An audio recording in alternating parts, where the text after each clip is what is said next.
Well, hello, everybody. We're back to our annual interviews of our alumni, and I am very, very pleased to have with us today Dr. Giselle Irio, who is an internal medicine resident here in our town of Las Cruces. And it's great to have her this morning. Happy New Year, Dr. Irio. Thank you, President Hummer. Happy New Year to you, too. I'm happy I got to stay here where I was for the last 4 years. It's nice to know your community going into residency. So I haven't had that, curveball to go through when first learning about, your community members and everything with starting residency. Great. So I'm happy to be here. Well, it just seems like yesterday we were putting the white coats on you, and time flies so fast, and now you're a licensed physician and well on your way to a career in medicine, and we're very proud of you and all that you've accomplished. And so tell us a little bit about your residency program and maybe share some of the highlights so far as you've started into your residency training.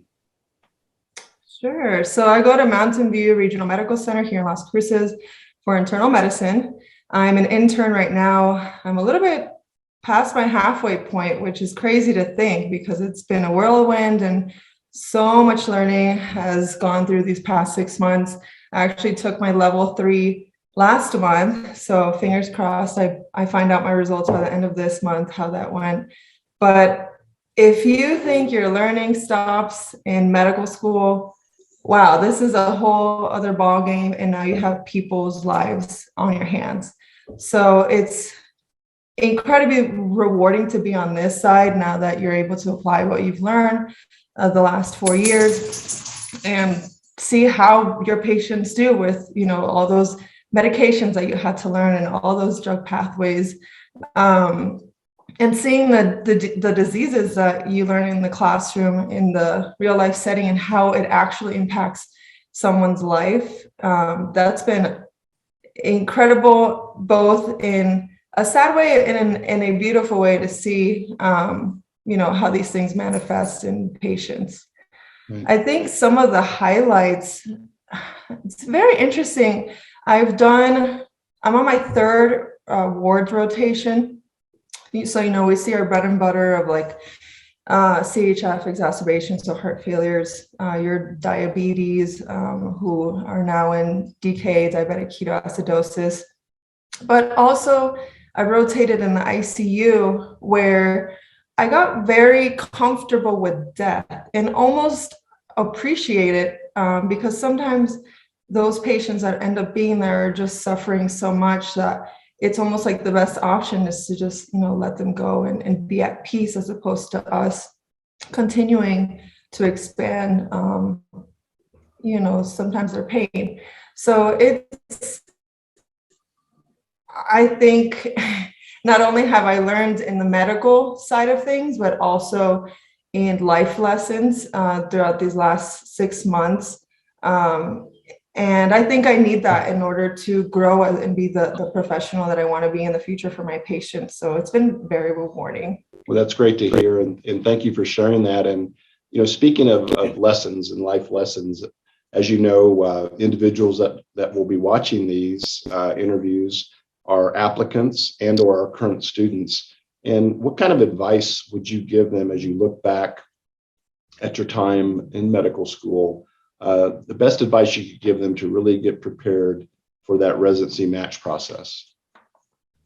So in medical school, you can get caught in the tests after tests, and it is stressful. But I think sometimes you do need to take a step back and really think about your reason as to why you're here. It's not just another test and you're going to graduate. You're going to use that knowledge to help someone in the future. And that help is not just, let's cure the disease. It's also going to help with their mental health, with their being able to see family members. I mean, there's some people who are immune suppressed and they have to stay away from kiddos who get sick easily. So I think in medical school, it's a team sport. It's going to be that way in residency. So my greatest thing that I did is form a tight group.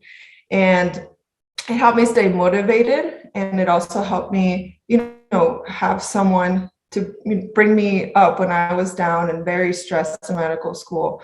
So I think those two things were my lifesavers, and is really just taking those moments when I was very stressed out and even burnt out sometimes. I'm like, hey, I'm doing this to save someone in the future.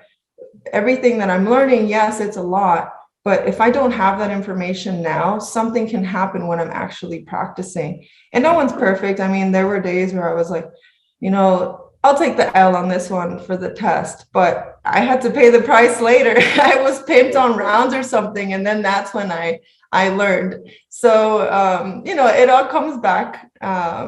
But medical school is a great time, and you have more free time than you think compared to residency. So, well, speaking of medical school and thinking also our faculty and our staff will be watching this, and obviously there's probably too many to mention, but just top of mind, any faculty members or staff members that you'd like to kind of recognize? Oh man, yes.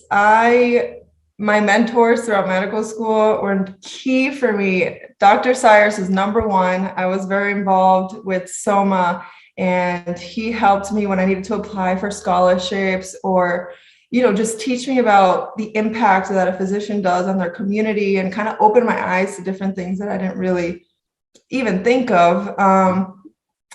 Not gonna lie, the IT department was incredible. Anytime I needed anything, whether it was a presentation, some sort of like, what are they called? The QR codes for a health fair we had to host, last minute videos, they were always there. Actually, speaking of Dr. Cyrus, they helped us put together the video that we took to our nationals when we nominated him as like the faculty winner of the year, and he ended up winning because of it. I just think, honestly, the professors at Become Yourself are very supportive of our mission and why we are there. So many times, again and again, I have heard of students not feeling like they connect with their faculty members, and not once did I feel that way. I always felt like you guys were there to help us become the physicians that we, strove to be since day one.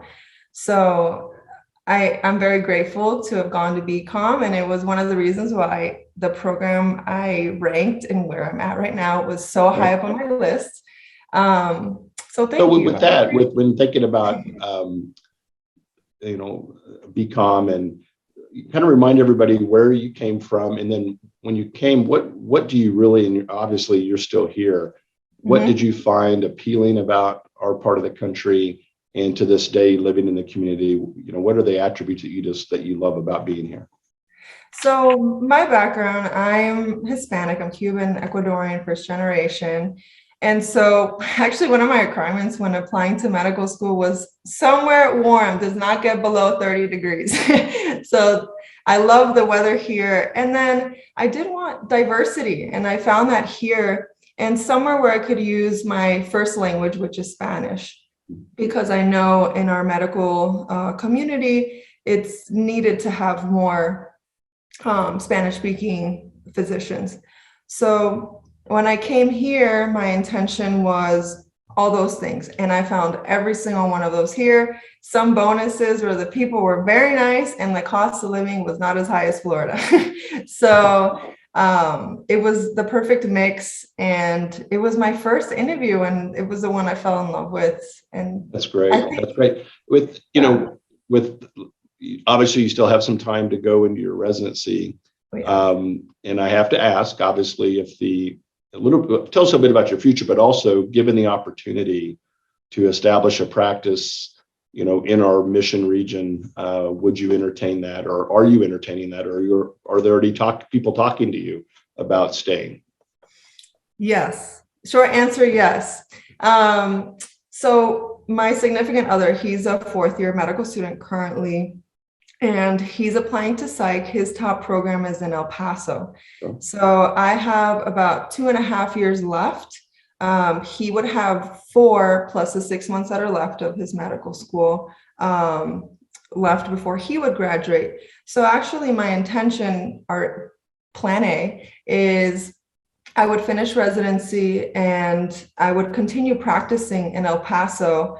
I'm not sure if it would be until he would graduate, but we both are a big fan of this area, and I'm hoping he gets matched there. I think in general, though, I like to travel. I enjoy traveling. So I would do a little bit here, a little bit back home, somewhere else. I think I want to have fun with my career. So I'm very open-minded with where I'd like to practice. And Have you thought about subspecializing, or are you pretty much content with internal medicine? I'm still trying to decide that. I'm right now leaning towards hospitalist, but I also haven't done like cardiology and a lot of other big subspecialties in internal medicine. So I haven't ruled it out yet. Well, I can tell you, and I speak on behalf of everybody here at the medical school, you're a shining star. No matter what you put your mind to, you've been successful. You'll continue to be successful. And we wish nothing but the best for you. And if you'd like to just give any closing comments or thoughts, and we'll end our interview. Thank you. I appreciate that.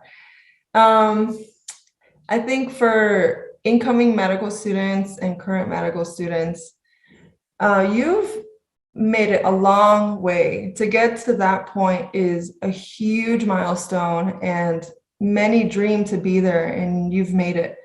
I think if you really think about your end goal and how you want to be, not just as a physician, but as a person, you can get there, and it'll take work. But these next 4 years, or however much left you have of medical school, use it to your advantage, because once you do get into residency, the expectations are much higher. I think it's a great time to delve into those hobbies and kind of make it part of your life. Because like I said, you'll have very limited time. And in that limited time, you want to enjoy your time off. So kind of making that foundation now and keeping your sights focused will get you where you want to be. Well, that's great advice. And again, just want to thank you for taking the time. And I know how busy you are. And given that you're here, we'll see you in the neighborhood. See you around. Thank you for having me. Take care. Bye-bye. Bye.